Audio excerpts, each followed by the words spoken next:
How should the Carolina Panthers handle this 2026 offseason? I'll tell you right here on Locked On Panthers.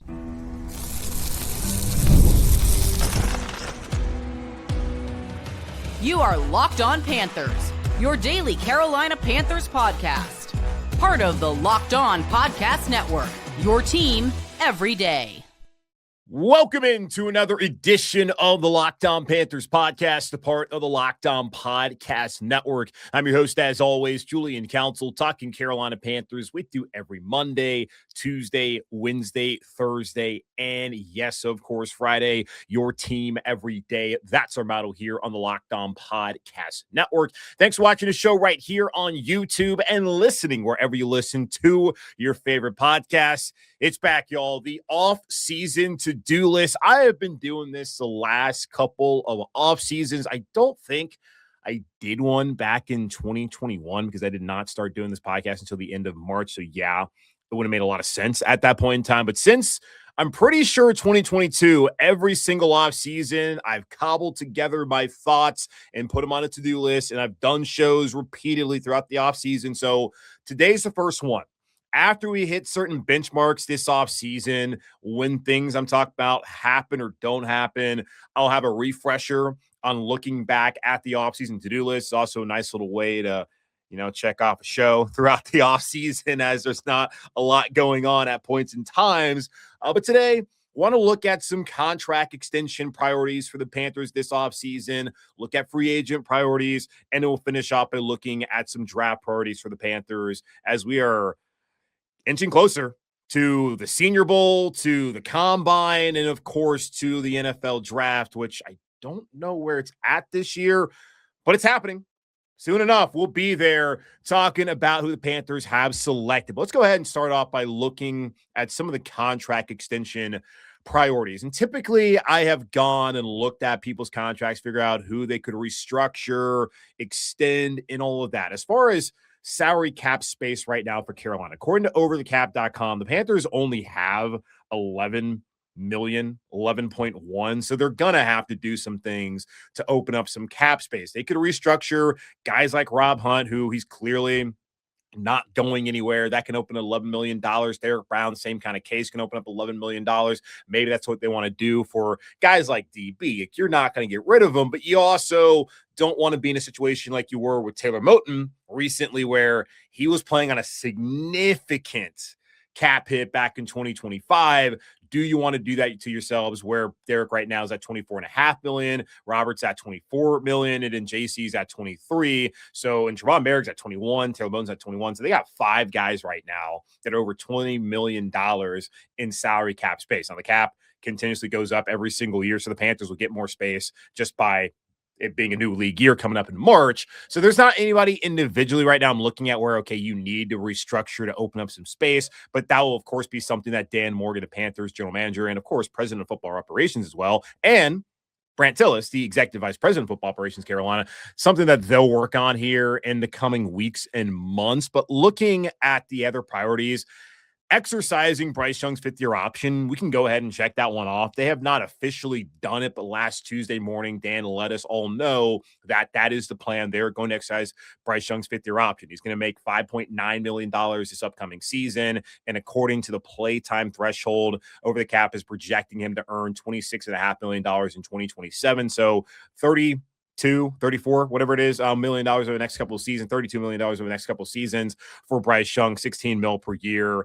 That's not crazy at all to pay a starting quarterback who I thought this year finally had a normal year, and he is playing to the level at the end of the season to where, all right, you feel good about where he's at. And if you look at CJ Stroud on Sunday in New England, maybe we all should have just been a little bit more patient and not made these grand proclamations about a guy after his rookie season. So that's just a thought. Not necessarily saying the Panthers are vindicated. They definitely got it right. It's just you got to let things marinate, give him some time. And I think Bryce over time has certainly shown you that maybe he's not that far off from CJ and quite possibly can end up being a better player. But will he be the guy that leads the Panthers not to a Super Bowl, but to multiple Super Bowls? As David Tepper said, he gave them the best opportunity of the quarterbacks available back in 2023. Ickey Ekwonu The ruptured patellar tendon, obviously not ideal. This was the timeline for Carolina to extend him. That's what they do with Derek Brown, 5th-year option, then extension. JC Horn, 5th-year option, then extension.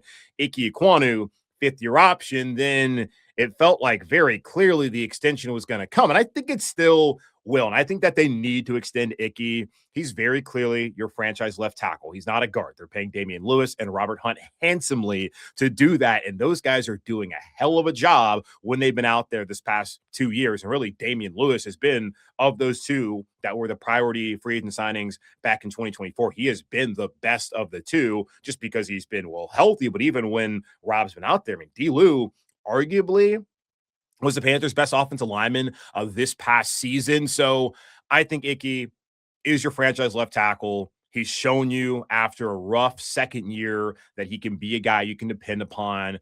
It's nice that he's a homegrown talent as far as being from Charlotte. That doesn't necessarily matter, but it does in the eyes of the organization. I matter, and probably to you as well, Panther fan, especially if you're here from the Carolinas. I think you take care of him. I don't know what kind of impact this is going to have on his just season, as far as how much, like, not just the season, but really how much money they end up giving him. Do they give him less because of this? And if you look at his cap space right now, like, he's at $17.5 million. Now, that is the 5th-year option he's about to play on. If you extend Ickey, speaking of trying to open up some cap space, that then gives Carolina $13 million. Potentially they can open up. That gets you to $24 million before you even get to the new league year. So that is a very easy way that they can open up some cap space. And I think extending Ickey makes a ton of sense. Jalen Coker also has to be extended this offseason, as he's an exclusive rights free agent, which means the Panthers can just offer him basically a league minimum contract that they want. And then Coker has no choice but to sign that if he wants to play in the NFL in 2026, which he obviously wants to do. If the Panthers don't give him a deal, then he is automatically a free agent. And there are teams that absolutely will try to go get him. I am not concerned about that at all. Jalen Coker will be a Panther in 2026. It's just a matter of how much are they going to pay him to be a Panther. While he has been proclaimed by Dave as the other guy there with T-Mac that's going to go out there first and be your top 2 receivers, he's not been able to play a full season due to injuries to his quad. And he did say that he wants to be able to play a full season coming up in 2026. And they need him to, because outside of T-Mac, I don't know who you're looking at as a returning receiver, whether it be at a tight end or just the rest of the receiver room, who you really can believe in wholeheartedly outside of Tetairoa McMillan. So Jalen Coker is the other guy. He's coming back. How much are you going to pay him? And how much are you going to weigh his inability so far to stay healthy and play a full season?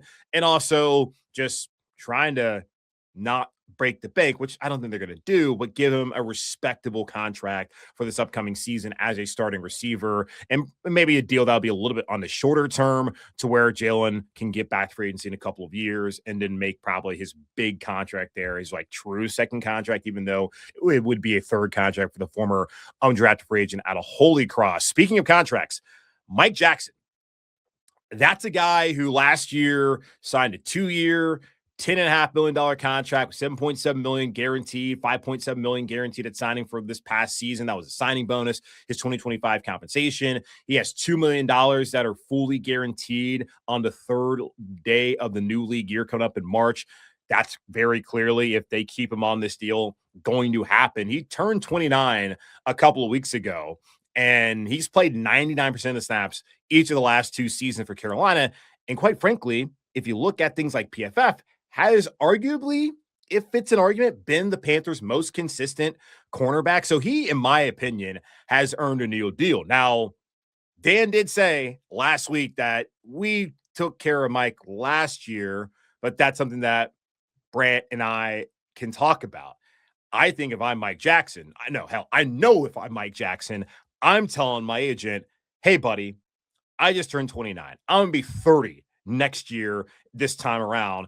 I don't want to be in my 30s asking for another deal. I want to get this thing done with Carolina immediately and be able to get some nice guaranteed money for not just this upcoming season, but also for 2027. And then after that, I think if he has another year, we can come back in 28. You feel good about that. But yeah, if I'm Mike Jack, I'm trying to secure my future for not just this upcoming year where he's only guaranteed $2 million, but for 2026 and for 2027, especially to get that money. So I think that's something they should try to rework. And if they do that, as far as being able to open up some room for a guy like Mike Jackson, where he's got $7.8 million cap space this year. So not a big cap number, it'd be 3.2 if they want to extend him. So we'll see if they're able to rework it. There's also, restructuring is supposed to be an option there, and that wouldn't do anything as far as opening up some cap room for Carolina. But I do think reworking that deal would make some sense, even though I understand the player is already under contract.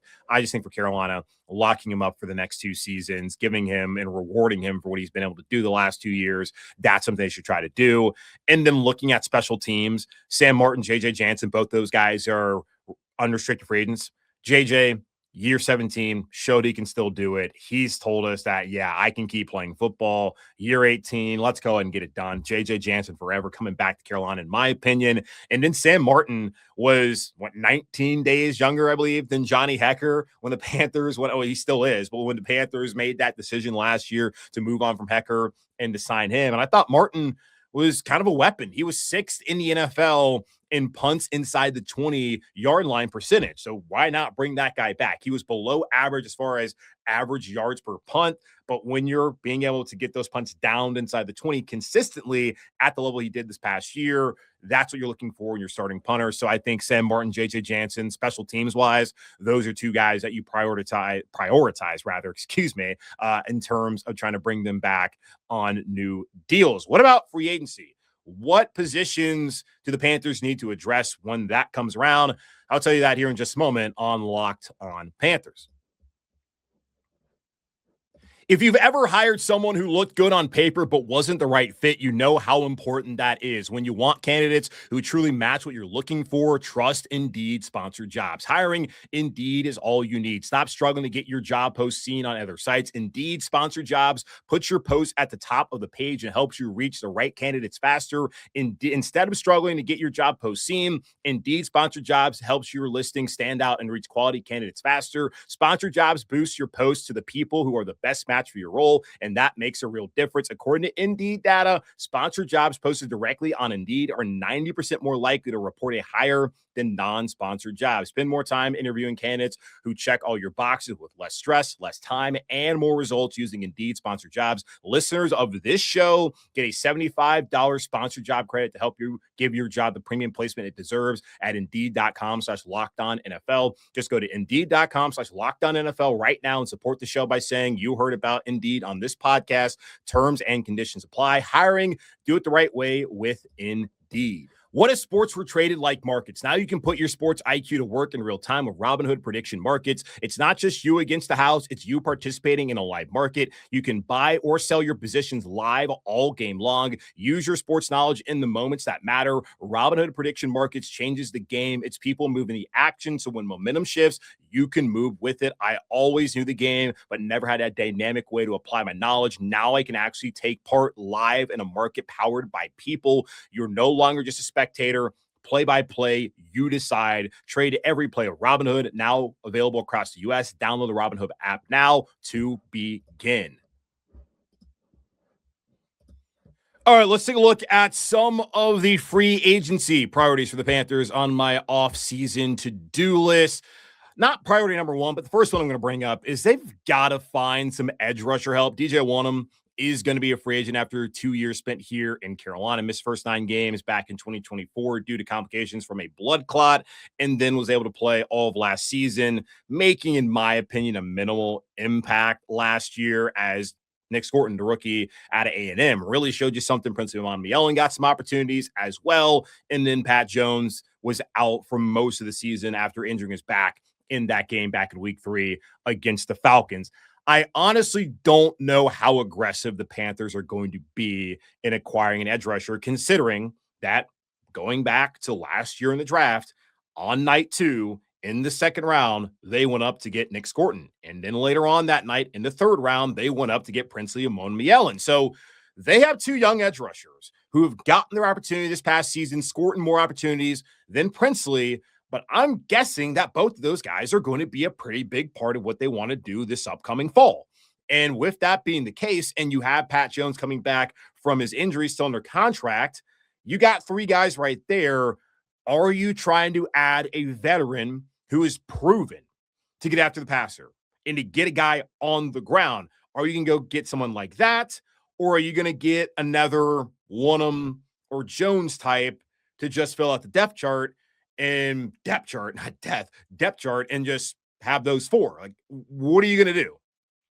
I really don't know how aggressive they're going to be. I know people are asking me about Max Crosby, about Trey Hendrickson, and some of those other guys out there. I'm looking at the edge rusher market. It's not that attractive from the upcoming free agents I'm looking at. So you really need Princely and for Nick to take that next step this upcoming fall. Like, I think Nick, you're going to get a lot out of him. Princely, I don't know how much you're getting out of him this upcoming fall. I think you're going to absolutely get a better player, but how much production will that lead to in his second year? It may be significant. We will see. I do think they've got to find edge rushing help in some way, whether it's going to be a massive move or one that I think for a lot of you would be underwhelming, which would be getting, again, a Pat Jones, DJ Wonnum type of veteran to come in and just be that fourth guy in the rotation with Nick, with Princely, and with Pat going into next year. One thing I do think that they certainly need to do is sign a veteran wide receiver. T-Mac, Jalen Coker, that's your wide receiver 1 and 2. They're going to take care of Jalen. I don't know how much it's going to be, but they're going to take care of him. That's already something we've addressed on the show. T-Mac, outstanding as a rookie, exceeded my expectations as I talked about that yesterday on the things that I got right and wrong from a buy or sell site when I did on WCNC locally here in Charlotte prior to the season. And T-Mac breaking Kelvin Benjamin's rookie wide receiver record in franchise history. That was something that I did not think was going to happen. And well, it did happen. And T-Mac was so much better than anyone could have predicted. And also needed to be that good, but he's the only guy you look at last season who from week 1 all the way through the playoffs was the one guy that consistently you knew that guy was going to show up and make plays at wideout and even at tight end as far as pass catchers go. No one else could do that. And yes, Jalen, when he came back, eventually got there, but he did miss a significant portion of the season, and it took a minute before he was a Jalen Coker that we saw on that Saturday night a couple weeks ago against the Rams. I think with those two guys, you got a solid foundation, but you need to go get a third. Right now, I just don't think that Jimmy Horn Jr. is someone that you trust to be in that spot. Bryson Tremaine, he's also an exclusive rights free agent. I think he's probably going to come back, but be more of a special teams type of player. They got to get a third guy. Go get an Adam Thielen type, but someone maybe not the same stature as Thielen, but I'm talking about just as far as a veteran who can be a leader in that locker room and who can make some plays for you and be that wide receiver 3. That's something Carolina needs to be looking for in free agency, not the draft, in free agency. They also, as we talk about Ickey, they're going to have to find a free agent starting left tackle, and that's not cheap. And there are options out there.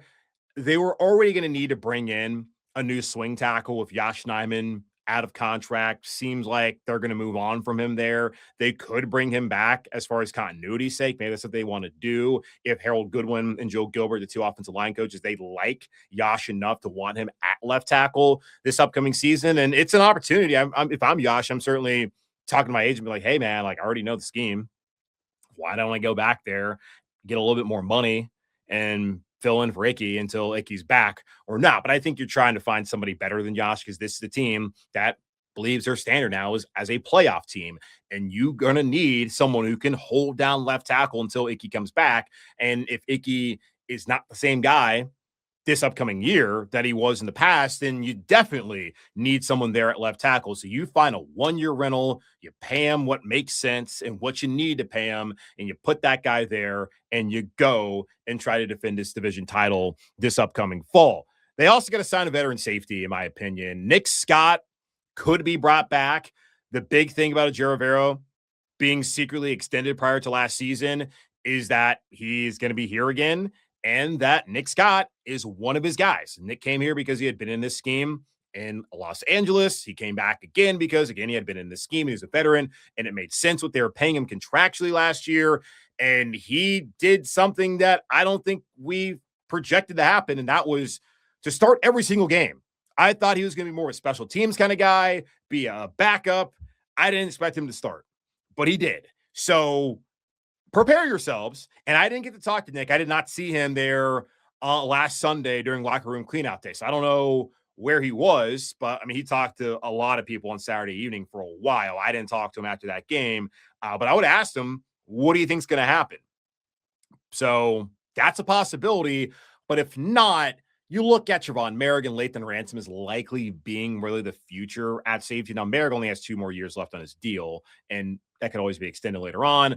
And Lathan, he's got 3 more years left on his rookie contract. So those are the 2 guys for at least the next 2 seasons, or certainly you would think will be back there at that safety spot. Are they now your 2 starters, and are you just trying to fill out the depth chart and bring back Nick Scott as a backup, or bringing in another veteran who knows the scheme? Those are things to consider.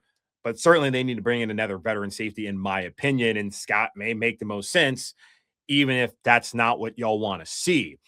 Bringing competition for Andy Dalton is another thing they need to do during free agency. Dan Morgan did mention that they would be interested in bringing in a younger player to develop and to compete with Andy. When Andy had to play this past year against Buffalo, it was bad.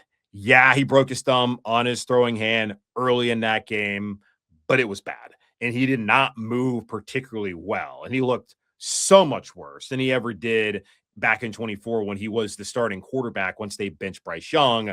I think it makes sense to go get a younger guy. Now, last year I felt fine during free agency, bringing back Andy. I didn't know they were going to do a 2-year deal. If you look at that, $2 million of it is guaranteed. And if the Panthers want to cut him, they're not going to save any money. It's just going to be really dead money, and they're going to only save $151,000, which is, some people's salaries at this point in time. So, that's not saving a ton of money, salary cap space for the Panthers if they cut Andy. But I do think it makes sense to bring in a guy to compete with him and to develop behind Bryce to be that future backup.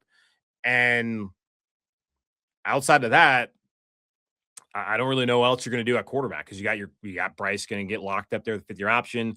Andy's probably not going anywhere, but bringing a younger guy makes a ton of sense to me when it comes free agency to compete with Andy Dalton. So those are the free agency priorities. What should they do in the draft? I'll tell you here in just a moment on Locked On Panthers. Kicking off the year feeling good is the goal, right? And honestly, hydration is the easiest win. When I stay on top of it, my energy, focus, and mood all level up. But let's be real, plain water doesn't always cut it, especially when you're grinding through long days, hitting the gym, or just trying to stay consistent with your health goals. That's where Drip Drop comes in. Doctor-developed, proven fast hydration that helps your body and mind work better. Think clear focus, better energy, elevated mood, and even that fresh skin glow. Drip Drop's science-backed formula is trusted by firefighters, medical professionals, and over 90% of top college and pro teams because it rehydrates you faster and more effectively than water alone. They have flexible subscription options, so you're never stuck without it. Whether you're hitting the gym, juggling work, or just trying to stay consistent with your goals, right now, Drip Drop is offering podcast listeners 20% off your first order. Just go to dripdrop.com and use promo code LOCKEDONNFL. That's dripdrop.com, promo code LOCKEDONNFL for 20% off. Stock up now at dripdrop.com and use promo code LOCKEDONNFL. FanDuel is officially in playoff mode every game day during the NFL playoffs. FanDuel is giving customers even more ways to get in on the action, because right now, every NFL playoff game day, FanDuel users get a profit boost pack waiting for them inside the app. Each game day, you'll see a pack loaded with multiple profit boosts. You can apply it to the bets you like the most. The boosts let you lean into your game day instincts, whether you're backing momentum, defense, quarterback play, or coaching. Every play feels bigger, and the boosts make your bets feel that way too. You make your picks, then apply your profit boosts to go after even bigger payouts while the playoffs get rolling. So visit FanDuel, an official sportsbook partner of the NFL, and grab your profit boost pack every NFL playoff game day. We're taking a look at some of the contract extension priorities for the Panthers on my offseason to-do list. We take a look at the free agency priorities. Now let's talk about the draft, baby. Got 3 things that right now are on my mind as far as what the Panthers should be focused on. And the first one could be taken care of ahead of free agency. It could be taken care of during free agency, or it could happen in April during the draft, wherever the hell that is. It's acquiring a center. And I leave it broadly. It's not signing a veteran center. It's not drafting a center. It's just acquiring a center. At some point in time, they got to do that. And the draft could make some sense. There's guys like Pat Coogan, who I'm recording this before the national title game between Indiana and Miami, which is just, I can't believe I just said Indiana is in the national title of college football, but they were at least. But Pat Coogan, he's starting for the Hoosiers, been great, started at Notre Dame, so it's not like, oh, this is some random guy. He's a good player. That could make some sense for Carolina if they want to go and get somebody maybe on night 2 who could fill in and be the starter right away. I like Cade. They like Cade. I just wonder, is that your best option available to you this offseason at center? You brought him back. You brought back Austin. They competed. You went with Austin because of his veteran presence and his leadership. And you had Cade as your backup. And then eventually, once Austin got hurt, Cade came in and he held down that role. But it never really felt like they were 100% all in on Cade Mays. So is there somebody else outside of Carolina, whether that be a free agent or someone coming out of college in the draft, that you're 100% all in on? And I talked a couple of years ago about drafting a center. I felt like that was something they needed to do. They have not done that since drafting Ryan Khalil, and that has been a while since they last did that. Carolina did. It's been, damn near, I think 20 years at this point. It hasn't been 20, but it's been almost 20 years. Acquire a center. And I think preferably for me, in the draft. Also, as far as preference goes, they need to acquire a starting linebacker. They could bring back Christian Roseboom. I do think that could make some sense considering he's been in the scheme. And the plan this past year was for Christian, Josie Jewell, and Trevin Wallace to be your trio at inside linebacker. Josie, God bless him, was dealing still with concussion issues dating back to what had occurred back in like December of 2024. And they waived him right before the start of training camp. And they had talked about maybe they'll bring him back at some point in time. We never heard about that. So he's done. It sounds like, not just in Carolina, but probably playing football, which I think, I don't know. I'm not his doctor. I can't say that, but it may be in his best interest. And I hope that he's going to be fine the rest of his life, knowing that, hell, we've sat there, watched Dan Morgan, which is great to see Dan having success as the general manager, knowing what he dealt with concussion-wise. Luke Kuechly, of course, he seems to be doing well outside of his football career.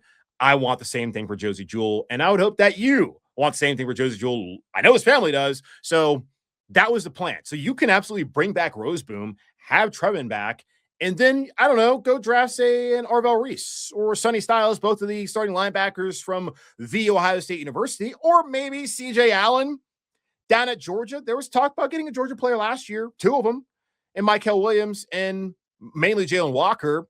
Why not C.J. Allen? I think that getting a linebacker in the first round is what they should be doing at 19. I don't know whether Reese, Styles, or Allen will be there at 19. I'm not looking at the big boards. Those are the 3 guys when watching this past season, knowing that they're going to be available or they're going to be in this draft. Those 3 guys I'm looking at who I think can come in and start day 1 and be a dude for you. And then lastly, it kind of goes back to the center thing, but I think drafting an offensive lineman needs to be a priority for the Panthers. And Ickey aside, but you look at Brady Christensen, free agent again, coming off an Achilles tear. Austin Corbett, free agent again, not coming off of a great season, was pretty banged up. He's going to stay in Carolina. It's like him and his family love living here. But yeah, I don't know if you want to do that. Already talked about Cade, Yash. Like, you got 4 guys who played significant snaps for you last year who are all free agents right now. And I don't think it's going to be like last season where every single one of them comes back. You're going to have to go get somebody, whether it be a veteran, but certainly I think they need to be trying to develop somebody primarily, I think, at tackle as depth behind Taylor and behind Ickey as well. And I don't think you're drafting a tackle to come in and start day 1. Like, you already have Ickey, you got Taylor.